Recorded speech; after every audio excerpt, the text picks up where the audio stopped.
If Tyson Fury beats Oleksandr Usyk, he says that he intends to vacate all the belts immediately afterwards. Now, if he's serious about doing this, and I say if, then he can never be one of the great heavyweights of all time, because the great heavyweights set the bar extremely high. They became undisputed and kept hold of all the belts because they wanted to prove themselves to be the best. The more belts you have, the more mandatory challenges you have, meaning the less hand-picked opposition you're going to face. You will have mandatory challenges forced upon you, and then we'll see how good you really are. Then we'll see if you've got the longevity to be one of the greats of all time. When Mike Tyson became undisputed champion in the mid-80s, did he vacate all the belts immediately? No, he didn't. He went on a long run as undisputed champion. When Evander Holyfield became undisputed champion, did he vacate all the belts immediately? No, he didn't. When Lennox Lewis became undisputed champion several years after that, did he vacate all the belts immediately? No, he didn't. Now, it is typical for undisputed champions to get stripped of at least one of the belts, but they don't tend to give them up voluntarily. But that's exactly what Tyson Fury claims he's going to do if he beats Usyk. And if he does beat Usyk, that is still not a resume that compares to Muhammad Ali, Joe Louis, Lennox Lewis, so on and so forth. These guys had several times more world title fights than Tyson Fury has had. Fury's had 6, 3 against the same guy. This undisputed match against Usyk will be his 7th. Compare that to Ali, who had over 20 world title fights, Joe Louis, who had over 20, Lennox Lewis, who had 17, Mike Tyson had 16, etc., etc. And when you look at Lennox Lewis's resume, he's got lots of Hall of Famers on there. Evander Holyfield, Mike Tyson, Vitaly Klitschko. He fought the top contenders at the time. Mandatory challengers. People like David Tua. He beat Shannon Briggs, who was the quote-unquote lineal. And he was beating all these guys in their primes. Or most of them in their primes. Razor Ruddock, of course, fought him in a WBC final eliminator, stopped Frank Bruno, beat Zelko Mavrovic, who was a very underrated Croatian fighter, defeated Tommy Morrison, Ray Mercer, Henry Akinwande, who of course knocked out John Fury, Tyson Fury's dad. He beat Oliver McCall in a rematch, beat Hasim Ratman in a rematch, beat Francois Botha. Lewis fought a who's who of the heavyweight division. There was a couple of matchups that didn't take place. Riddick Bowe obviously threw his WBC belt in the trash rather than face Lewis when Bowe was undisputed champion. But my point is, that's what it takes to be included in the conversation for greatest heavyweight of all time. You have to have that kind of resume where you've run through the whole division, left no stone unturned.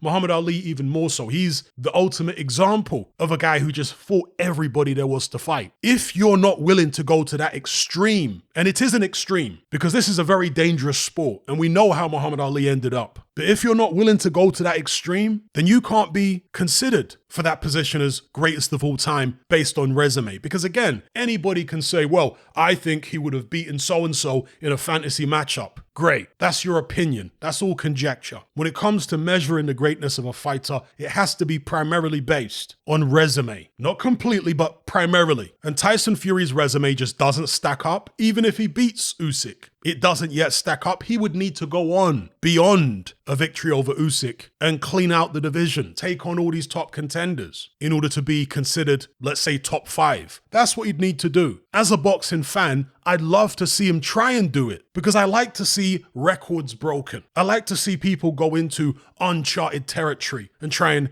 push boundaries, push the envelope. That's what entertains me as a boxing fan. Unfortunately, Tyson Fury doesn't seem to have the desire to do that. He wants to be one of these guys that picks and chooses his way through his career. He does take risks every now and then, very calculated risks, but he's not the kind of guy that says, I'll fight anyone, anytime, anywhere, and means it. Yeah, he says it, he doesn't mean it. But there is somebody who does mean it, even if they don't say it that much, and that's Oleksandr Usyk. Because what did he do at cruiserweight? He ran through the whole division, left no stone unturned. And since moving up to the heavyweight, he's attempting to do the same thing. If Usyk beats Tyson Fury, the only way I see him vacating the belts is if he intends to retire. Bear in mind, the man's achieved a lot already. If he beats Fury, that's 2-weight undisputed. And he's a small guy in a big guy's division. Obviously, he's very confident and he believes in his ability. And if he were to beat Tyson Fury, that would take his belief to a whole new level. But would he want to risk his legacy that he has built? And I mentioned this in a previous video. Usyk has a better legacy overall when you include his cruiserweight run than Tyson Fury does. He might not be in a position to be called one of the great heavyweights of all time just yet, but he's certainly in the position to call himself not just one of the greatest cruiserweights of all time, but in my view, the greatest cruiserweight of all time. Yeah,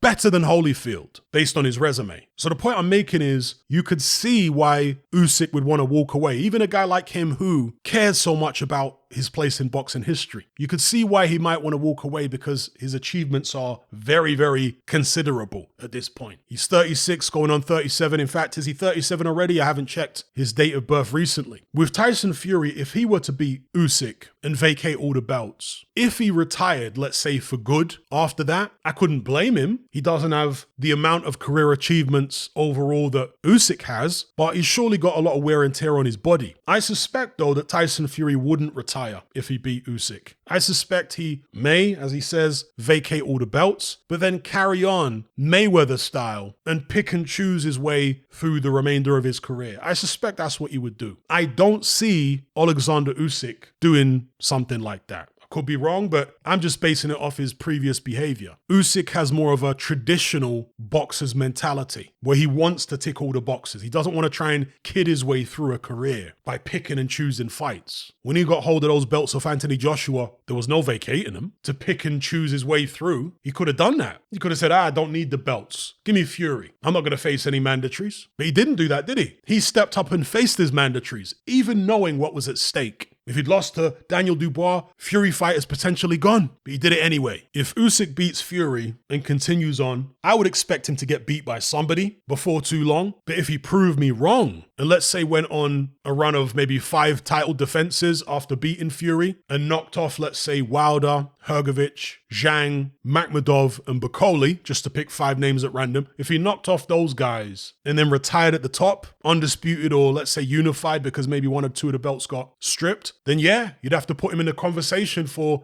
greatest heavyweight of all time. I'm not saying that would make him definitively the greatest, but you'd have to put him in the conversation because although he doesn't have the depth of resume, and I'm talking about if after beating Fury twice, because there'd probably be a rematch, he had 5 successful defenses, beating mandatory challengers, top tier contenders, and so on. That'll be, I think, 10 world title fights at heavyweight in total, which is not the number that Joe Louis or Lennox Lewis, etc. had, or Muhammad Ali, but the quality of those 10 is unusually high. And you take into account the fact that he's a small man in a big man's division, taking on giants, you could put him in the conversation. Top 5 for sure, I think. But again, this is all what ifs. He'd need to get through Fury twice, then have 5 title defenses at least against top tier contender after top tier contender. As I said earlier on, he might feel there's no need to do that because he's already solidified as, in the view of many, the greatest cruiserweight of all time. He's already got that. Would it be a bridge too far to try and push for the status of greatest heavyweight of all time? Probably. Anyway, just wanted to give my thoughts on that. It's typical Tyson Fury, really, saying that he's going to do this kind of stuff because my assessment of the way Fury has managed his career, the way he's conducted himself, has been absolutely bang on. He's taken the Mayweather approach of picking and choosing fights and not just taking on all comers. Now, Mayweather was a great fighter. Don't get that twisted. And Mayweather achieved a lot more than Tyson Fury. Way more world title fights, way more names on his resume. But that's the blueprint that Tyson Fury and other fighters are working from. David Haye was basically trying to work from that blueprint when he was a heavyweight. That blueprint may well be conducive to maximizing your income while minimizing risk, to some extent anyway. But it's not conducive to being seriously considered by impartial people as greatest of all time. It's just not. You can't fiddle your way through a career like that. You have to be willing to fight anyone at any time. Keep hold of all those belts and defend against all the mandatories. That's what the greats of the past did. Anyway, as I said earlier on, it's all what ifs. Who knows who's going to win this Usyk Fury fight? Hopefully we get a definitive result on February 17th if the fight goes ahead. Give me your thoughts in the comment section below.